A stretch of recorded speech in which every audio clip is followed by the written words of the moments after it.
So look, the United States conducted this operation with a very clear goal in mind. I haven't got a chance to see a lot of reporting. I don't understand what the confusion is. Let me explain it to you, and I'll do it once again as clearly as possible. Perhaps you'll report it that way. The United States is conducting an operation to eliminate the threat of Iran's short-range ballistic missiles and the threat posed by their Navy, particularly to naval assets. That is what it is focused on doing right now, and it's doing quite successfully. I'll leave it to the Pentagon and the Department of War to discuss the tactics behind that and the progress that's being made. That is the clear objective of this mission. The second question that's been asked is, why now? Well, there's two reasons why now. The first is it was abundantly clear that if Iran came under attack by anyone, the United States or Israel or anyone, they were going to respond and respond against the United States. The orders had been delegated down to the field commanders. It was automatic, and in fact it bared to be true, because in fact within an hour of the initial attack on the leadership compound, the missile forces in the south and in the north, for that matter, had already been activated to launch. In fact, those had already been pre-positioned. The third is the assessment that was made that if we stood and waited for that attack to come first before we hit them, we would suffer much higher casualties. And so the president made the very wise decision. We knew that there was going to be an Israeli action. We knew that that would precipitate an attack against American forces. And we knew that if we didn't preemptively go after them before they launched those attacks, we would suffer higher casualties and perhaps even higher those killed. And then we would all be here answering questions about why we knew that and didn't act. Going back to the purpose. The purpose of this is to destroy that missile capability. Why does Iran want that ballistic missile capability? What they are trying to do, and have been trying to do for a very long time, is build a conventional weapons capability as a shield where they can hide behind. Meaning, there would come a point where they have so many conventional missiles, so many drones, and it can inflict so much damage that no one can do anything about their nuclear program. That is what they were trying to do, is put themselves in a place of immunity where the damage they could inflict on the region would be so high that no one can do anything about their nuclear program or their nuclear ambitions. They are producing, by some estimates, over 100 of these missiles a month. Compare that to the 6 or 7 interceptors that can be built a month. They can build 100 of these a month, not to mention the thousands of one-way attack drones that they also have. They've been doing this for a very long time, and by the way, they've been doing it under sanction. You see the attacks they're conducting right now? They're attacking airports, they're attacking hotels, they're hitting not just military bases, they're attacking our embassies directly, they're attacking facilities that have nothing to do with war or with military, and that's a weakened Iran. That's in Iran despite years of sanction. Imagine a year from now, or a year and a half from now, the capabilities they would have to inflict damage on us. It's an unacceptable risk, especially in the hands of a regime that's run by radical clerics. The Ayatollah was a radical cleric. That entire regime is led by radical clerics who don't make geopolitical decisions. They make decisions on the basis of theology, their view of theology, which is an apocalyptic one. That has to be taken very seriously as well. So that was the purpose for what this operation is all about. That's what it's focused on. As the President said earlier today, it is on or ahead of schedule. I will defer to the Department of War to discuss the progress being made at a tactical level, but it was the right decision and an important decision for the safety and security of the world. Does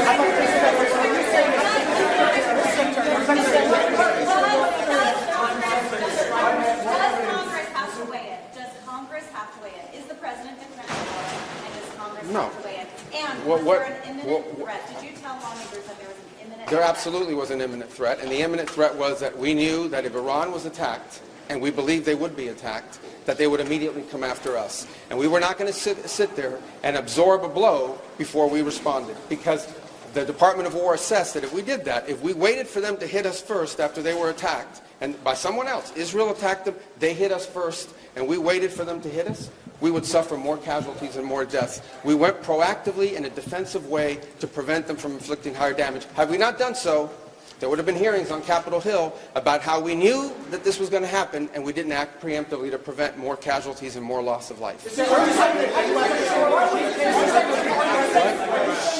was forced to strike because of an impending Israeli action? No, let me two things I would say. Number one is, no matter what, ultimately this operation needed to happen. That's the question of why now. But this operation needed to happen because Iran in about a year or a year and a half would cross the line of immunity, meaning they would have so many short-range missiles, so many drones, that no one could do anything about it because they could hold the whole world hostage. Look at the damage they're doing now. And this is a weakened Iran. Imagine a year from now. So that had to happen. Obviously, we were aware of Israeli intentions and understood what that would mean for us, and we had to be prepared to act as a result of it. But this had to happen no matter what. Secretary, President Trump said overnight that his top choices to now run with Iran were killed in strikes. Does the United States have a firm plan for how they intend to handle this power vacuum in Iran to ensure that an Iranian hardliner does not take power? So two things, and two things can be true. Number one is our mission and our focus is the destruction of their ballistic missile capabilities and their ability to manufacture them, as well as the threat posed by their Navy to global shipping. That's our objective. That said, we would not mind, we would not be heartbroken, and we hope that the Iranian people can overthrow this government and establish a new future for that country. We would love for that to be possible. But the objective of this mission is the destruction of their ballistic missile capabilities and of their naval capabilities. So are you saying, based on that, are you saying that there is no responsibility, no plan for the U.S. to at least play a role in whatever government comes next? We might. We'll see how circumstances play out. But I'm telling you what the objectives of this operation are. The objectives of this operation are to destroy their ballistic missile capability and make sure they can't rebuild it, and make sure that they can't hide behind that to have a nuclear program.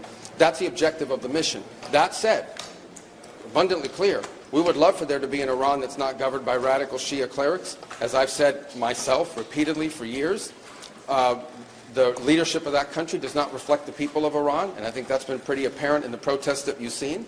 If there's something we can do to help them down the road, we'd obviously be open to it, but that's not the objective. The objective of this mission is the destruction of their ballistic missile capability. Regime change has not gone well for the United States. The what now? Regime change has not gone well for the United States for many, many decades. How do you assure the American public that things will not get worse for the next regime that comes in there and replaces the Iraqi public? We would love to see this regime be replaced. And ultimately, as the President has said, he calls... No, but let me finish my answer. As the President has said, he would love for the people of Iran to use this as an opportunity to rise up and remove these leaders. They've been wanting to remove them from a long time. We've seen successive waves of protests, and we've seen them slaughter people. Okay? But the objective of this mission is to make sure they don't have these weapons that can threaten us and our allies in the region. That's why we're doing what we're doing now. And while we would love to see a new regime, the bottom line is no matter who governs that country a year from now, they're not going to have these ballistic missiles and they're not going to have these drones to threaten us. That's the objective of this mission, is to deny them the ability to use ballistic missiles to threaten their neighbors, to threaten our bases, to threaten our presence in the region, and ultimately as a shield behind which they can do whatever they want with their nuclear weapons ambition. We were not going to let them hide behind that, and that's why this was such a critical mission to undertake now while they were at their weakest point, and not a year from now where they could inflict even more damage and perhaps already be behind that point of immunity. Right here behind. Go ahead, you and then you. Yes. Your critics in Congress have said that they should have a role, they should be able to weigh in here, and there are going to be war powers resolutions votes in Congress later this week. Why not notify Congress ahead of this, and does Congress... Well, we did. We notified Congress. I mean, we notified the Gang of Eight. We notified congressional leadership.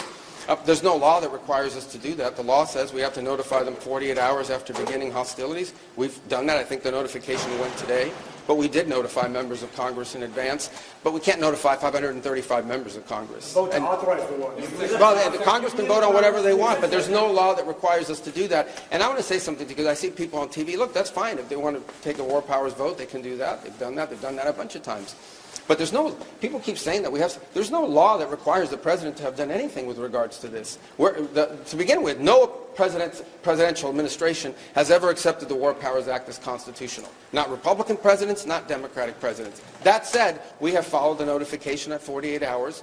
We're here today. I've done more Gang of Eight briefings than I got in the 4 years that Biden was president and I was a member of the Gang of Eight. All of that said, we've complied with the law 100%.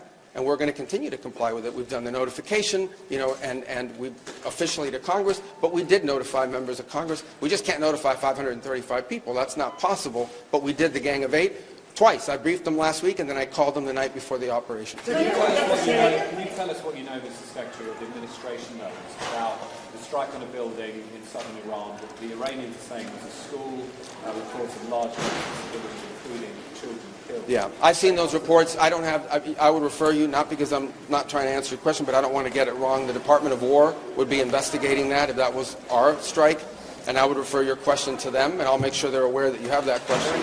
But we'd like to know. An American missile. Well, clearly, the United States would not deliberately target a school. Our objectives are missiles, both the ability to manufacture them and the ability to launch them, and the one-way attract drones. That would be our focus, and that's what we would be focused on. We would have no interest and, frankly, no incentive to target civilian infrastructure.